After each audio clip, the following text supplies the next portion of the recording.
Welcome students. Today, let us recapitulate Chapter 3 Synthetic Fibers and Plastics.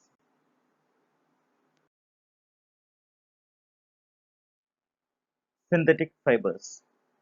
The clothes are made of fabrics. Fabrics are made from fibers obtained from natural or artificial sources. Types of fibers. First is natural fibers. These are obtained from natural sources. Examples: cotton, silk, wool, etc. Next is synthetic fibers. These are man-made or synthetic fibers. Examples: rayon, nylon, acrylic, etc. Synthetic fibers are made of small units of chemicals joined together in the form of a large chain. The formed chain is called polymer. Polymer is a Greek word in which poly means many and mer means units.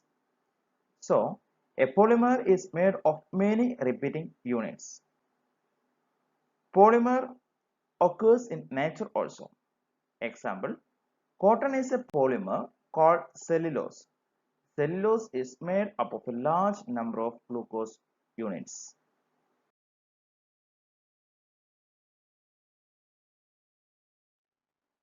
Types of synthetic fibers. First one, rayon. Fiber is obtained by chemical treatment of wood pulp. This fiber is called rayon or artificial silk. Rayon fiber can be made in different colors by dye. Rayon is very cheap compared to silk. Rayon is mixed with cotton to make a bed sheets or mixed with wool to make carpets. Next is nylon. Nylon is man-made fiber. It was first fully synthesized fiber.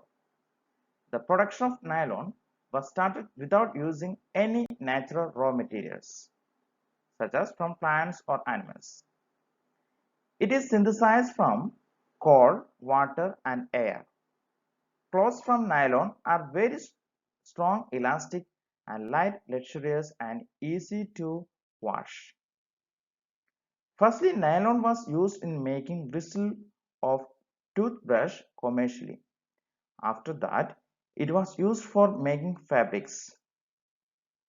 Nylon is used for making clothes, robes, socks, curtains, sleeping bags, parachutes, etc.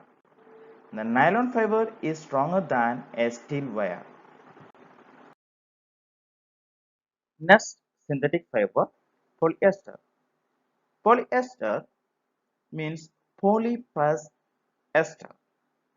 Is made up of the repeating units of a chemical called an ester. Polyester is a man-made or synthetic fiber. Fabric made from this fiber does not get wrinkled easily, remains crisp and easy to wash. We used to for shirts, pants, jackets, bedsheets, etc. Polyester is used to make ropes, fabrics for conveyor belt, cushioning, and insulating materials in pillows, etc.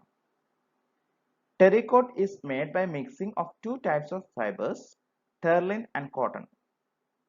Polycot, polywool, etc. are other fabrics are made by the mixing of polyester with natural fibers. PET is a very familiar form of polyester.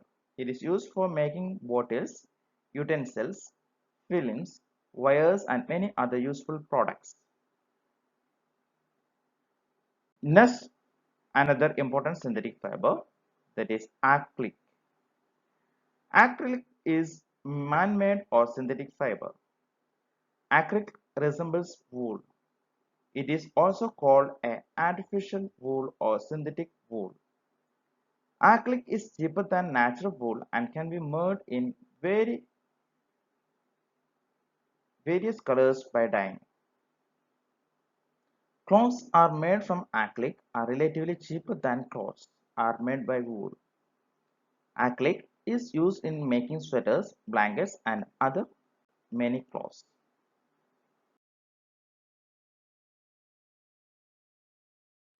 Characteristics of synthetic fibers.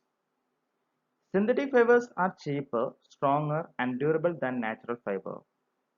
It is easy to maintain, easy to wash, dry up in less time, and readily available.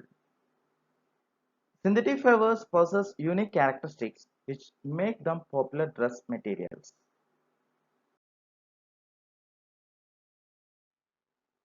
The next topic of this chapter, plastics. Plastic is also a polymer like the synthetic fiber. All plastics do not have the same arrangement of units. In some it formed in a linear, whereas in others it is formed cross-linked. Plastic is easily moldable in all types of possible shapes. Plastic can be recycled, colored, reused, rolled into sheets or made into wires. Plastic is used in making toys, suitcases, bags, cabinets, brushes, chairs, tables, and many other countless items. Polythene, that is poly plus ethene, is one of the most famous examples of plastics, which is used in manufacturing of carry bags. Types of plastics. Plastics can be divided into two types, thermoplastics and thermosetting plastics. First is thermoplastics. Such plastics which get easily bent or deformed on heating are known as thermoplastics. Examples of thermoplastics are PVC and polythene. It is used in making toys, bottles, combs, containers, etc.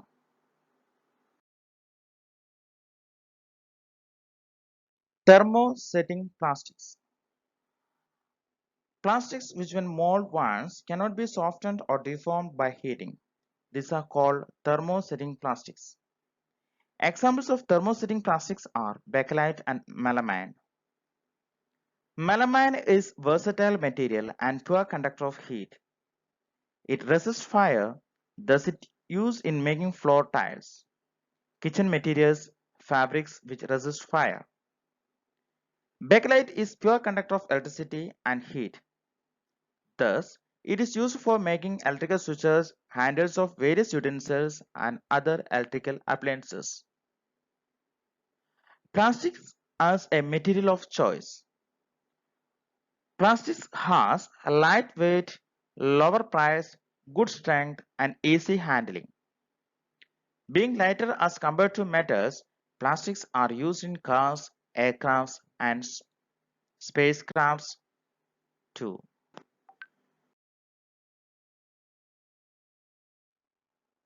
Characteristics, properties of plastics.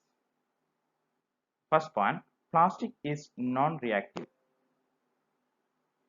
The plastics do not react with water and air. That is why it does not get rusted like iron. They are not corroded easily. Second point, plastic is light, strong, and durable. Plastics are lightweight, durable, cheap, very strong, and can be molded into different shapes and sizes. Plastics are pure conductors. Plastics are pure conductors of heat and electricity. Next, materials are mainly classified into two, that is biodegradable and non-biodegradable. First is biodegradable, a substance which gets decomposed through natural process such as action by bacteria is called biodegradable. Next is non-biodegradable, a substance which is not easily decomposed or takes many years to get decomposed by natural process is named as non-biodegradable. Plastics and the environment. Plastic is a non-biodegradable material. It takes many years to get decomposed or either does not get decomposed. Due to non-biodegradable property of plastic, it is a very major problem for environment. Accumulated plastic waste is a major concern as it does not get completely burned easily. In the process, it releases lots of poisonous fumes into the atmosphere, causing air pollution. What are the preventive measures? First point, we should avoid the use of plastic things as far as possible.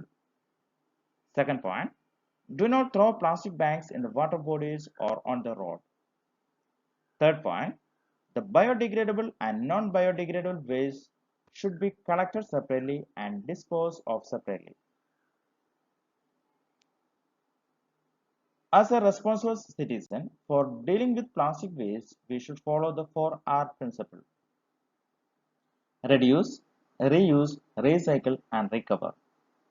By developing these habits, we can save our environment.